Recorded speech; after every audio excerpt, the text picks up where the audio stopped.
and international crime with Philippe Sands. He's a lawyer at the Matrix Chambers in London. He's also co-chair of the expert panel that's drafting the legal definition of ecocide. Philippe, you told one of our producers that you turned down a lot of interviews, so thank you for making time for us. But you said you came on 1A because you really wanted to speak to an American audience about this. Is part of this moment about trying to seize on the opportunity you see with the current administration, which you've got 4 years, I guess, with this administration before the administration could flip again and have a different thought around the environment?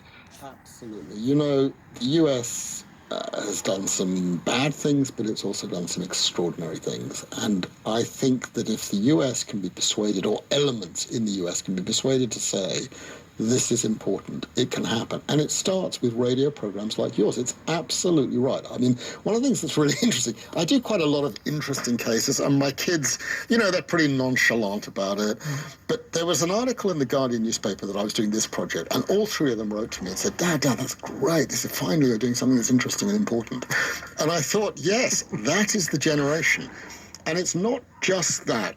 You have listeners from that generation, but it's also you're in the US, and yours was, apart from Time magazine, the only one that I said yes to because I precisely want to reach that audience. I think, and I'm very encouraged by hearing the views of your listeners. I'm not just saying that. It's been really wonderful to hear the tapes and the recordings and the messages, critical and otherwise, that people are thinking about it. And that reinforces my sense that we've got to go out there and share the message. We've got to persuade people. We can't just wait for people to come to us.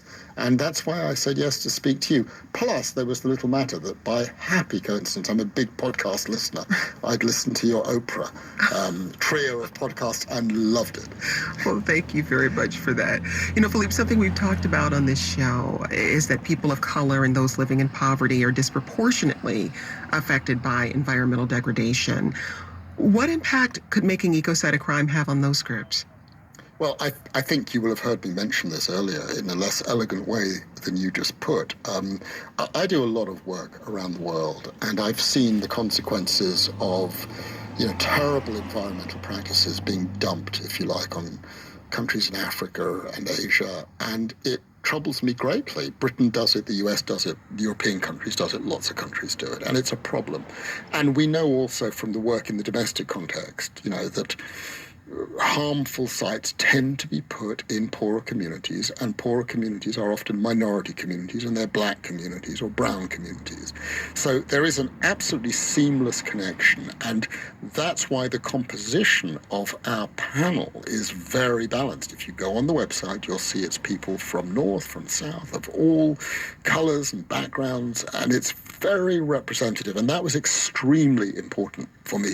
In fact, I want to make another point. It was also extremely important to me that I not be the chair of this, but that I be the co-chair of this, and that I be the co-chair with a woman and an African woman. And Dior from Senegal is my co-chair, and we get on very well together. And it means that between us, we bring our own experiences. She from Senegal, me from the United Kingdom, her female, my male, her black, my white. And I think that's the way you go forward. You've got to build, communities across some of the traditional divides. And the issue of race and the issue of historical injustices and the issue of poverty is absolutely at the heart of this project. That's Philippe Sands. He's a lawyer at the Matrix Chambers in London. He's also co-chair of the expert panel that's drafting the legal definition of ecocide. Philippe, thank you so much for speaking with us.